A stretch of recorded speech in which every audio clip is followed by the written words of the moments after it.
Hello guys, నమస్తే. ఈరోజు అయితే సాయిబాబా టెంపుల్కి వెళ్ళామండి. సో సాయిబాబా టెంపుల్లో ముందుగా మనం దునికి ప్రదక్షిణ చేస్తాం కదా, అందరికీ తెలిసిన విషయమే. ప్రతి ఒక్కరు కూడా దుని ప్రదక్షిణ చేస్తారు. దునిలో కొబ్బరికాయ వేసి 9 ప్రదక్షిణలు చేస్తారు. మనలో ఉండే ఆహాన్ని ఆ మంటల్లో వేసి కాల్చేసి సాయిబాబా దగ్గరికి మనస్ఫూర్తిగా భక్తి శ్రద్ధలతో వెళ్ళాలని చెప్పి ముందుగా దుని ప్రదక్షిణ అయితే చేస్తారు.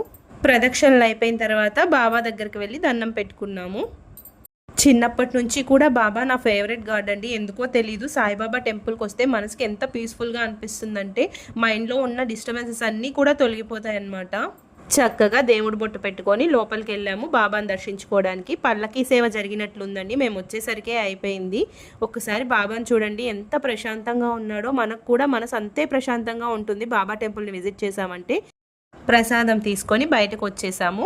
మరి ఇష్టమో చూడండి ఎంత చక్కగా తింటుంది ప్రసాదం, చాలా బాగుందంట. ఎప్పుడు కూడా గుళ్ళో పెట్టే ప్రసాదంకి వచ్చిన టేస్ట్ ఇంకెక్కడా రాదు కదా. సో నా ఫేవరెట్ అండి గుళ్ళో పెట్టే పులుసన్నం అంటే. మీలో ఎంతమందికి ఇష్టం నాకు చెప్పండి. చాలా బాగుందని చెప్పి మళ్ళీ వాళ్ళ డాడీతో వెళ్ళి తెచ్చుకొని రెండోసారి తింటుంది. ఆ బాబా దయ వల్ల మీ అందరూ కూడా బాగుండాలని మనస్ఫూర్తిగా కోరుకుంటున్నానండి. Bye bye.